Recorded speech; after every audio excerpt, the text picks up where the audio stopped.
एक बार रमन जब अपने ऑफिस से आ रहा होता है, अरे पल पल न माने टिंकू जिया, अरे टिंकू जिया, अरे मेरा जिया, आज इश्क का मंजन चखूंगा पिया।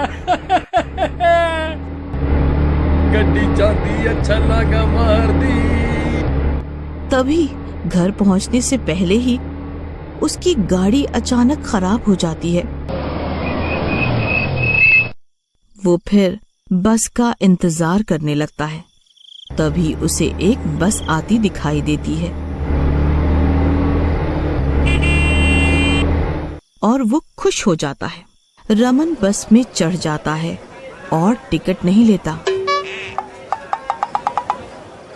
बस में भीड़ होती है तो रमन सोचता है, मैं आज टिकट नहीं लूंगा क्योंकि बस में भीड़ बहुत है, किसी को पता भी नहीं चलेगा और मेरे पैसे भी बच जाएंगे।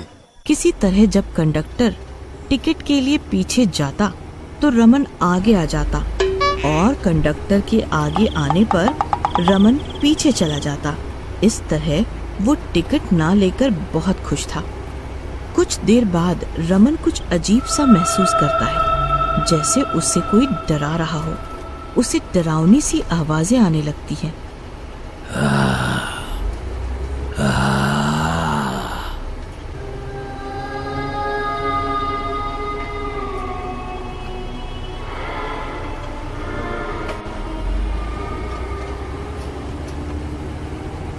कुछ देर बाद बस एक स्टैंड पर रुकती है।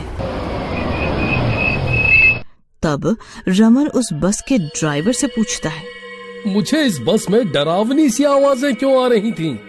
ऐसा क्या है इस बस में? ड्राइवर उसे बस कंडक्टर की कहानी बताता है। इस बस में एक बार एक कंडक्टर को मार दिया गया था। किसने और क्यों मारा उसे? ये उन दिनों की बात है जब उस दिन हमारी बस हिमालय की तरफ जा रही थी। रात बहुत हो गई थी, सर्दियां भी बहुत थी। उस टाइम तो कोहरे से धुंधला धुंधला सा दिखाई दे रहा था। तो हम दोनों उस दिन बस को धीरे धीरे चला के ले जा रहे थे। तभी 4 आदमी आतंकवादी इस बस में चढ़े। लाओ, आप अपनी टिकट के पैसे दो। कंडक्टर ने जब टिकट के पैसे मांगे तो उन्होंने देने से मना कर दिया और इस बात पर कंडक्टर की उनसे लड़ाई हो गई। सब बहुत गुस्से में थे।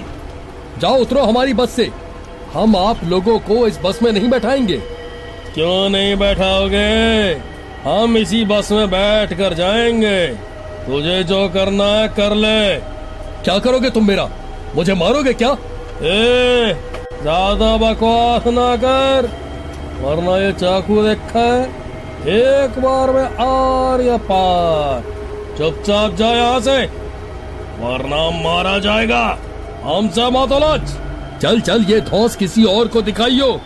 अभी के अभी उतरो यहाँ से, वरना पुलिस को बुला देंगे। अभी तुम गुंडे हो गए अपने घर के, यहाँ डराने की जरूरत नहीं है। गर्मा गर्मी में बहस छिड़ जाती है और नौबत हाथापाई तक पहुँच जाती है।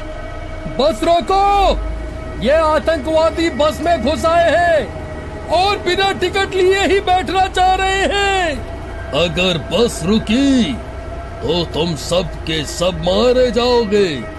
ये बस अब हमारे अंडर है, बस नहीं रुकनी चाहिए। ये सब देख के बाकी की सवारियां परेशान हो जाती हैं और चिल्लाने लगती हैं, क्योंकि उन्हें अपनी जान का खतरा दिखने लगता है। ड्राइवर सोच में पड़ जाता है कि बस रोकेगी नहीं, क्योंकि टिकट के पैसों से ज्यादा जरूरी सवारियों की जान थी। मारपीट में गुस्से में आतंकवादियों ने उस कंडक्टर को चाकू से मार दिया। तब से वो अब भूत बन गया।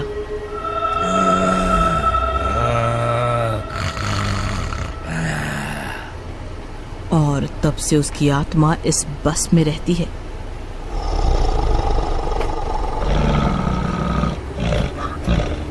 और उन आतंकवादियों का इंतजार करती है। ये सब सुन के रमन सदमे में आ जाता है और पूछता है, क्या सच में ऐसा हुआ था? हाँ हाँ, यही सच है। लेकिन ये आत्मा मुझे क्यों डरा रही है? मैंने तो कुछ नहीं किया इसके साथ। तुमने भी शायद टिकट नहीं ली होगी, तभी वो आपको परेशान कर रहा होगा। मैंने भी टिकट नहीं ली। नहीं, मुझे माफ कर दो। मैं आज के बाद फिर कभी ऐसा नहीं करूंगा। हाय राम, आज तो बच गए। कुछ दिनों बाद जब वो भूतिया बस वहाँ से निकलकर जाती है, तभी वो 4 बदमाश लड़के उस बस में चढ़ते हैं। पारदेसी जाना नहीं, हमें छोड़ के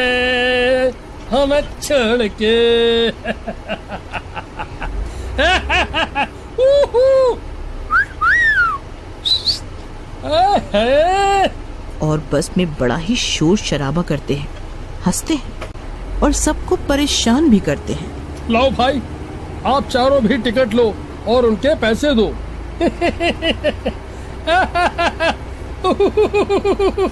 कहते हैं पैसे चाहिए। भाइयों, इस कंडक्टर को देखो तो सही, बड़ा आया टिकट देने वाला। टिकट तो लेनी ही पड़ेगी। कंडक्टर और उन लड़कों में कुछ देर तक बहस होती है और वो भूतिया कंडक्टर सब सुन और देख रहा होता है। आज मेरे शिकारी मेरे हाथ से मारे जाएंगे। और उस भूतिया कंडक्टर की आत्मा उस कंडक्टर के अंदर घुस जाती है। उसकी आंखें एकदम लाल लाल, मुंह बड़ा भयंकर और बड़े बड़े दांत और नाखून होते हैं। चेहरा बहुत ही डरावना हो जाता है और वो अपने भूतिया रूप में आ जाता है। ये सब हम क्या देख रहे हैं? ये क्या है? ये तो कोई भूत है। ये तो हमें मार ही डालेगा। नहीं, हमें कोई बचाओ, इस भूत से कोई तो बचाओ। याद करो वो दिन जब तुम सब ने मुझे इसी बस में बारी बारी से चाकू से मारा था।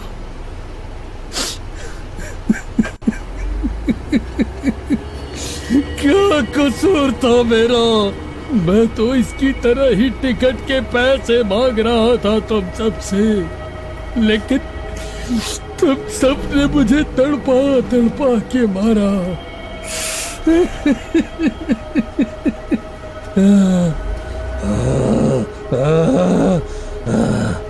आज मैं तुम्हें जिंदा नहीं छोड़ूंगा। नहीं, ऐसा मत करो, हमें माफ कर दो। हम फिर कभी भी ऐसा नहीं करेंगे। अब तुम सब मुझसे बचकर कहाँ जाओगे? भागो, कहाँ भागोगे?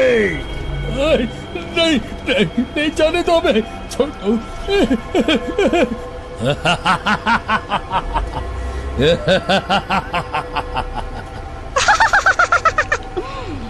बस चलती रहती है और भूत उन बदमाशों का पीछा नहीं छोड़ता, उनको बहुत मारता है। नहीं, अब हमें छोड़ दो। हम अब से किसी के साथ भी ऐसा कुछ नहीं करेंगे। हमें मत मारो। नहीं, आज तो मैं तुम सबको नहीं छोड़ूंगा। तुम्हें मार कर ही तो मुझे इस आत्मा से मुक्ति मिलेगी। इसी तरह अंधेरा हो जाता है। जोर जोर से बारिश होने लगती है, बिजली कड़कने लगती है, लेकिन बस नहीं रुकती। वो अपनी रफ्तार में चलती रहती है। कुछ देर और चलने के बाद बस एक पहाड़ी पर जाके रुकती है और सुनसान पहाड़ी, भयानक आवाजें और साए साए हवा चलने लगती है। घना अंधेरा छा जाता है।